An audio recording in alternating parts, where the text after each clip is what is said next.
پہلی تو میں آپ کو اس صورت کے ضمن میں بتاؤں گا جادو کیا ہے. دیکھیں جادو کا آج کل بڑا زور ہے، فلاں جادو ساس نے بہو پہ کر دیا، بہو نے ساس پہ کر دیا، فلاں نے ڈمکانے پہ کر دیا، میرا کاروبار نہیں چل رہا. تو یہ بات خوب ذہن میں رکھیں کہ جادو اسباب ضعیفہ میں سے ہے. اسباب ضعیفہ کہتے ہیں کہ ان اسباب میں سے ہے جن پر اکثر نتیجہ مرتب نہیں ہوتا. ہم دنیا میں جتنے بھی کام کرتے ہیں نا، تو ہر کام کے کوئی نہ کوئی سبب ہوتا ہے، ریزن ہوتی ہے. مثال کے طور پر آپ کو پیاس لگ رہی ہے تو آپ کی پیاس بجھے گی نہیں جب تک پانی نہیں پئیں گے. تو جب آپ پانی پئیں گے تو پیاس فوراً بجھ جائے گی، آپ کی لازمی بجھتی ہے، اللہ کی عادت ہے. بھوک کے وقت جب آپ کھانا کھائیں گے تو کھانا کھاتے ہی آپ کی بھوک مٹ جائے گی، لازمی مٹے گی، اللہ کی عادت ہے. تو یہ وہ اسباب ہیں جن پر نتیجہ لازمی، یعنی جن کا رزلٹ ہم دیکھتے ہیں کہ لازمی ہوتا ہے، اللہ کی عادت ہے. یہ کچھ اسباب ایسے ہیں کہ وہ اختیار کیے جائیں تو رزلٹ اکثر نکل آتا ہے، لیکن کبھی کبھار نہیں بھی نکلتا. جیسے آپ بیمار ہوں اور آپ علاج کرتے ہیں تو عموماً فائدہ ہو جاتا ہے، لیکن کبھی کبھار فائدہ نہیں بھی ہوتا، دوائیں کھاتے رہتے ہیں کوئی اثر ہی نہیں ہوتا. تو یہ وہ سبب ہے جس پر اکثر رزلٹ نکلتا ہے. تو پہلی جو قسم ہے جس میں لازمی نتیجہ نکلتا ہے، اس کا شرعی حکم یہ ہے کہ ایسے اسباب کو اختیار کرنا فرض ہے.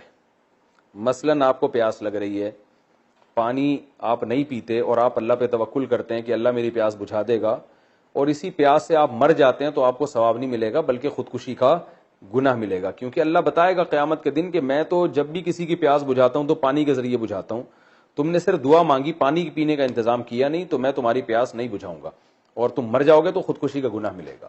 اسی وجہ سے کہتے ہیں کمانا فرض ہے تاکہ انسان روٹی کھا سکے. اس معاملے میں اللہ پہ توکل تو کرنا ہے، لیکن توکل کا یہ مطلب کہ اسباب اختیاری نہ کرے، یہ حرام ہے، ناجائز ہے، اور مر گیا تو خودکشی کا گناہ ہوگا.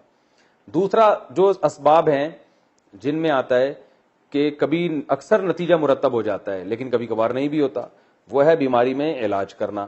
اب آپ بیماری میں علاج کرتے ہیں تو اکثر ٹھیک ہو جاتے ہیں لیکن بعض دفعہ نہیں بھی ہوتے. تو یہ والا سبب جو ہے نا، یہ اختیار کرنا سنت ہے، فرض نہیں ہے. یہی وجہ ہے تمام فقہا کا اس پر اتفاق ہے کہ اگر آپ بیمار ہوئے اور آپ نے علاج نہیں کرایا اور آپ مر گئے تو گناہ نہیں ہوگا، آپ کو خودکشی کا گناہ نہیں ہوگا. قیامت کے دن آپ اللہ کے سامنے آتے ہیں تو اللہ آپ سے پوچھتا ہے کہ تم جب بیمار تھے تم نے اپنی زندگی بچانے کے لیے علاج کیوں نہیں کیا؟ تو آپ کہہ سکتے ہیں اللہ مجھے کوئی یقین تھوڑی تھا کہ علاج کر کے شفا ملے گی، بہت سے لوگ ہم نے دیکھے علاج ہوا پھر بھی نہیں، تو میں نے کہا ہو سکتا ہے ہم بھی ٹھیک نہ ہو، تو اب میں نے صرف توکل کیا تجھ پر، تو ثواب تو نہیں ملے گا لیکن گناہ بھی نہیں ملے گا. کیونکہ بہت دفعہ ایسے ہوتا ہے بغیر علاج کے ٹھیک ہو جاتا ہے آدمی، اور بہت دفعہ علاج کرنے سے بھی ٹھیک نہیں ہوتا. تو اس لیے کہتے ہیں تاکید ہے علاج کرنا چاہیے، لیکن علاج کرنا کوئی فرض و واجب نہیں ہے. کوئی اس میں اللہ پہ توکل کرنا چاہے تو توکل کر سکتا ہے، اگرچہ اس توکل کا ثواب نہیں ملے گا لیکن گناہ بھی نہیں ملے گا، بلکہ نامناسب کہا جائے گا اس توکل کو، کیونکہ علاج کرنا پیغمبر کی سنت ہے. تیسری قسم ان اسباب کی ہے جن پر اکثر نتیجہ مرتب نہیں ہوتا، کبھی کبھار تکے میں ہو جاتا ہے. تو یہ تعویذ، رقیہ اور یہ جو ہے جادو، یہ ایسے اسباب ہیں جن پر اکثر نتیجہ مرتب نہیں ہوتا.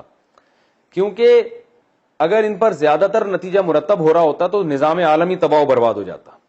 جادوگر سب سے پہلے کیا کرتے، وہ اپوزیشن والے کسی جادوگر کو لاتے اور جو حکومت میں اس کے خلاف جادو کر کے اس کی حکومت کو ختم کر دیتے.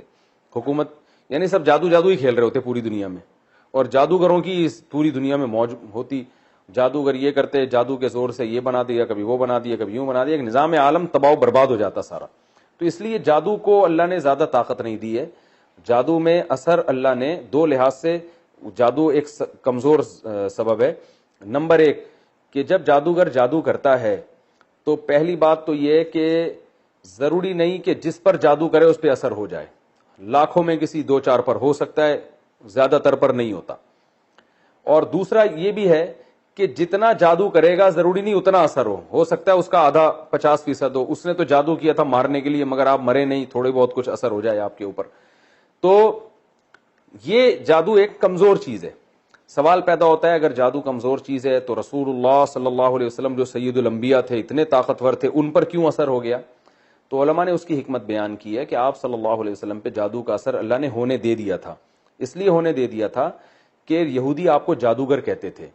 اگر آپ پہ جادو کا اثر نہ ہوتا تو یہودی یہ پروپیگنڈا کرتے کہ دیکھو ہم تو پہلے ہی کہتے تھے یہ جادوگر ہیں، تو ہم نے ان پہ جادو کیا، اتنا طاقتور جادو، ان کو کچھ بھی نہیں ہوا. تو یہ اس کی علامت ہے کہ معاذ اللہ یہ جادو کا توڑ انہوں نے کر لیا ہے. تو اس لیے اللہ نے آپ پر ہونے دیا تاکہ لوگ آپ کو بشر سمجھیں، عام انسانوں کی طرح، اور لوگوں کو یقین ہو جائے کہ آپ جادوگر نہیں ہیں. تو یہ حکمت تھی. ورنہ اگر اس طرح سے یہودیوں کا جادو اثر کرنا شروع کر دیتا تو پھر یہودی نے ایک دفعہ تھوڑی، نبی پر ہمیشہ کوشش کی ہوگی بار بار، لیکن ایک ہی دفعہ اثر ہوا، وہ بھی بہت تھوڑا. اور پھر نبی کے علاوہ یہودیوں نے تو کوشش کی ہوگی حضرت ابو بکر پہ کریں، حضرت عمر پہ تو بہت زیادہ کی ہوگی، کیونکہ حضرت عمر کی خلافت سے اسلام کو اتنا فائدہ ہوا کہ یہودیوں کو تو حضرت عمر نے ویسے ہی مدینہ سے باہر نکالا ہے کہ تمہیں تو ایگریمنٹ ختم ہو گیا، تم جاؤ. تو یہودی یہ کہیں چھپ کے بیٹھ کے کر لیتے اور کہتے کہ جب نبی صلی اللہ علیہ وسلم پہ اثر ہو گیا تو حضرت